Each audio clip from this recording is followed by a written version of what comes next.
서기 132년에서 136년 사이 제3차 유대 로마 전쟁이 일어났다. 이 전쟁은 예루살렘의 폐허 위에 신도시 아일리아 카피톨리나를 건설하고 유피테르 신전을 세운 로마 네르바 안토니누스 왕조 제3대 황제 하드리아누스의 반유대 정책에 반발한 유대인들이 바 코오바를 중심으로 로마 제국에 맞서 봉기하면서 발발한 전쟁이다. 로마 제국은 이 전쟁을 치른 후 유대인들을 예루살렘에서 영구 추방하고 유대를 팔레스티나로 개명했다. 주도자인 바 코오바의 이름을 딴 바 코오바의 난으로도 자주 불린다. 하드리아누스 황제는 유대 반란 진압 후 키레나이카와 키프로스 섬에 거주하는 유대인들을 유대 속주로 도로 보내고 그들이 다시는 반란을 일으킬 엄두를 못 내도록 2개 군단을 상시 배치했다. 하드리아누스는 헬라 문화의 신봉자로 그리스인들과 수시로 마찰을 벌이며 다신교 세계에서 유일신교를 고집하는 유대인들의 관습을 지극히 혐오했다. 심지어 유대인들이 중요하게 생각하는 할례를 금지하고 유대의 풍습을 모독하기 위해 고의로 중범자들에게만 할례를 실시하게 하는 법령을 발표하기도 했다. 그러던 130년 유대 속주를 방문한 황제는 폐허로 남아있었던 예루살렘의 터의 신도시인 아일리아 카피톨리나를 건설하고 유피테르 신전을 도시 중앙에 세우며 제10 프레텐시스 군단을 배치하라고 명령했다. 그는 유대인의 성전 역시 재건하겠다고 약속하고 유대인들과의 갈등을 무마하려 했지만 유대인들은 신도시의 이교의 주신인 유피테르의 신전이 들어섬 자체를 혐오했다.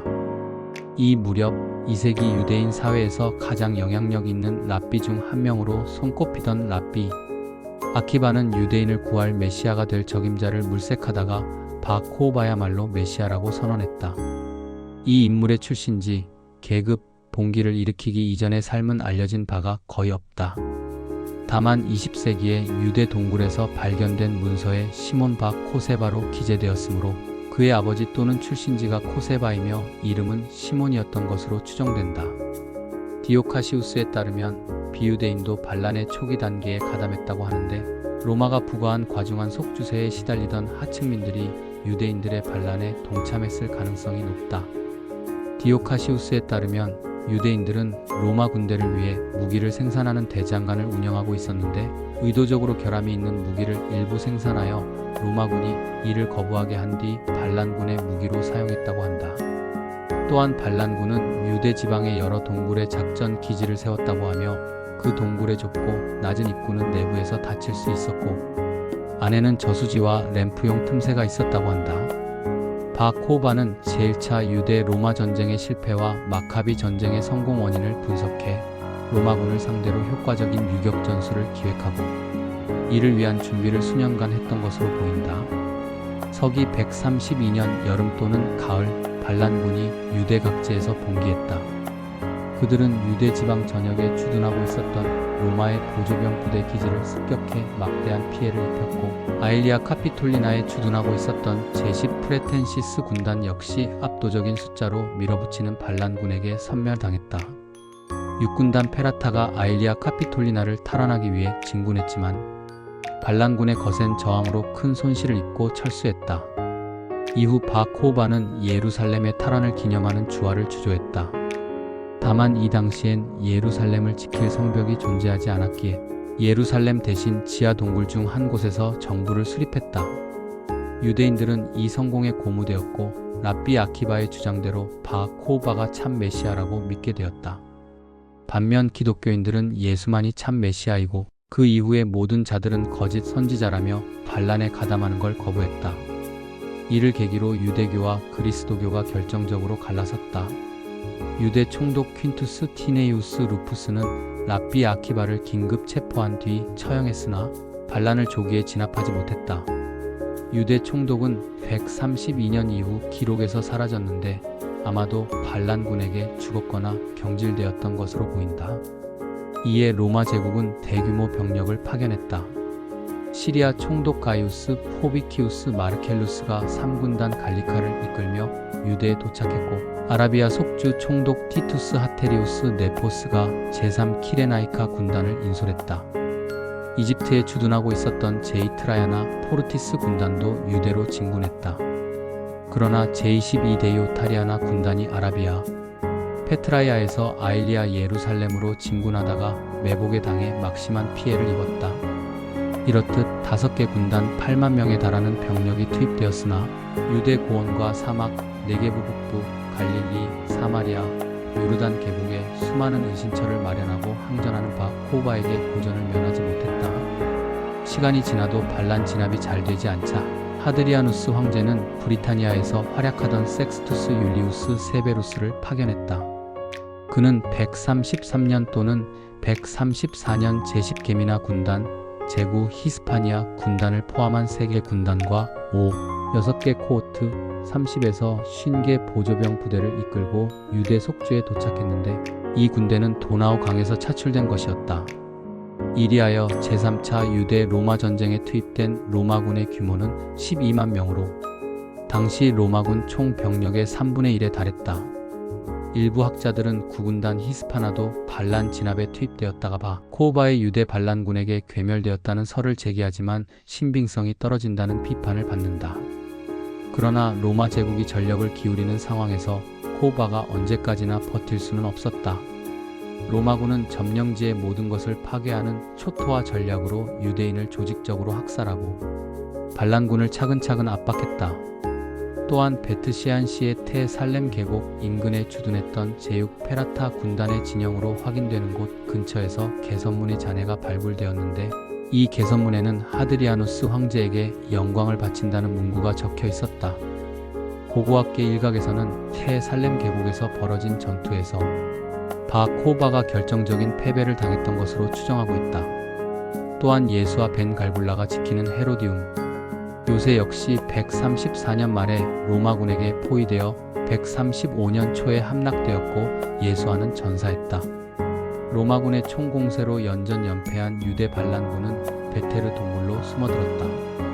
135년 여름 제오 마케도니아 군단과 제11 클라우디아 군단이 이 동굴을 포위해 맹공을 퍼부었다. 랍비 문헌에 따르면 동굴에서 엄청난 학살이 벌어져 로마군이 타고 있는 말의 코까지 피에 잠길 정도였다고 한다. 바 코바가 어찌 되었는지는 불확실하다. 사네드린에서 그를 거짓의 아들이라는 의미의 벤 쿠시바라고 규탄하고 처형했다는 설, 베테르 동굴에서 항전하던 중 뱀에 물려 죽었다는 설, 로마군에게 살해된 뒤 그 수급이 하드리아누스 황제에게 전달되었다는 설이 있으나 어느 쪽이 맞는지는 분명하지 않다. 베테르 동굴이 함락된 후에도 유대 반란 세력은 잔존했으나 136년 초에 최종적으로 진압되었다. 디오카시우스에 따르면 로마군은 유대 반란을 진압한 뒤 요새화된 도시 50곳과 마을 985곳을 파괴했고 무려 58만 명이나 되는 수많은 유대인들이 살해되거나 기근과 질병에 시달리다가 죽었으며 수많은 이가 노예로 팔렸다고 한다. 분노한 하드리아누스 황제는 유대인들이 3차례나 대규모 반란을 일으켜 로마 제국을 혼란에 빠뜨림을 더 이상 용납할 수 없다고 보고 철저한 박해를 가했다. 그는 율법과 히브리력, 사네드린을 금지시키고 사네드린에 소속된 랍비 8명을 비롯한 여러 유대 학자들을 처형했다.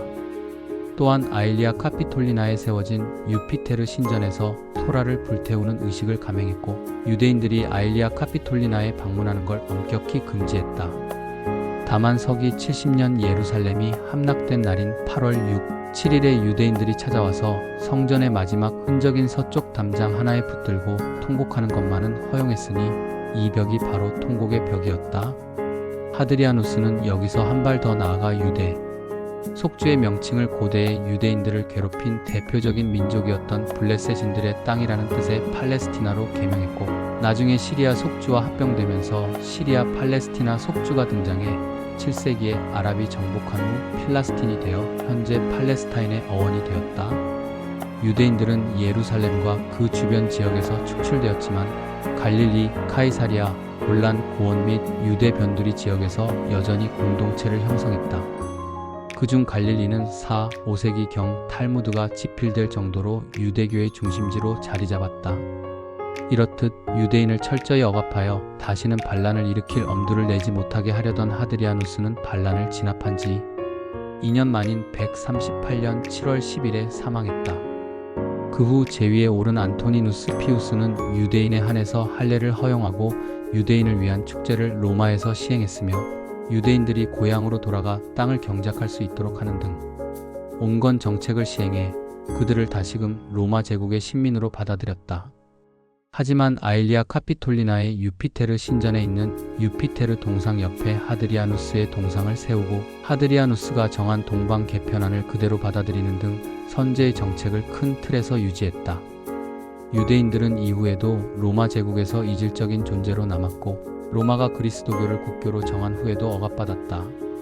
352년에 또다시 반란을 일으켰다가 콘스탄티우스 갈루스 부제에게 진압되었고 6세기 사마리아인들이 반란을 일으켰을 때 동참하기도 했으며 614년 사산 왕조 페르시아 제국이 팔레스티나를 침공했을 때 적극적으로 호응해 동로마군 수비대를 몰아내고 예루살렘을 자체적으로 다스리다가 625년 또는 628년 사산 왕조군이 철수한 뒤 동로마 제국에게 항복했다. 그러다가 637년 아랍군이 예루살렘을 공략하면서 유대 지방에 눌러 살던 유대인들은 아랍인의 지배를 받게 되었다. 오늘날의 이스라엘은 바코바와 랍비 아키바를 유대 민족 저항의 상징으로 높이 추앙하고 있으며 로마군에게 처형된 랍비 10명은 유대교에서 순교자로 떠받들린다. 대표적인 시오니즘 청년단체인 베테르는 바코바의 반란군이 최후의 항전을 벌이던 베테르 동굴에서 이름을 따왔다. 로마의 통치가 남긴 영향을 보면 헬라어가 공용어로서 영향력을 가질 수 있었다. 유대인들은 자신의 정체성을 지키기 위해 많은 노력을 기울였다. 필로는 알렉산드리아 유대인의 주요 집안의 인사로 카라쿨라 황제의 대사 역할을 했다. 교통의 발달을 이루었다. 세계주의 정신의 진전으로 민족주의가 약화되었다. 로마가 유대인들의 특권을 베풀던 시기 기독교가 또 다른 유대교로 인정받았다. 정당한 재판 절차가 확립되었다. B.C. 2세기에서 A.D. 12세기까지 랍비들은 유대인들은 하나님이 그들을 구속하기에 적절하다고 간주할 때에 이르기까지 이방 정부를 지지해야 한다고 가르쳤다. 유대와 로마와의 전쟁에 대한 공부에는 세 가지 문제점이 존재한다. 첫째, 요세푸스의 자료의 신뢰성을 의심하는 학자들이 있다. 둘째, 세속사와 교회사의 관계성을 어떻게 설정할 것인가는 영원한 과제이다. 셋째, 팍스 로마의 평화의 본질에 대한 논의는 오늘날 지구촌의 대국에 대한 올바른 인식의 기초가 된다. 오늘도 팔레스틴과 페르시아의 후예인 이란에서는 전쟁의 포화가 그치지 않고 있다.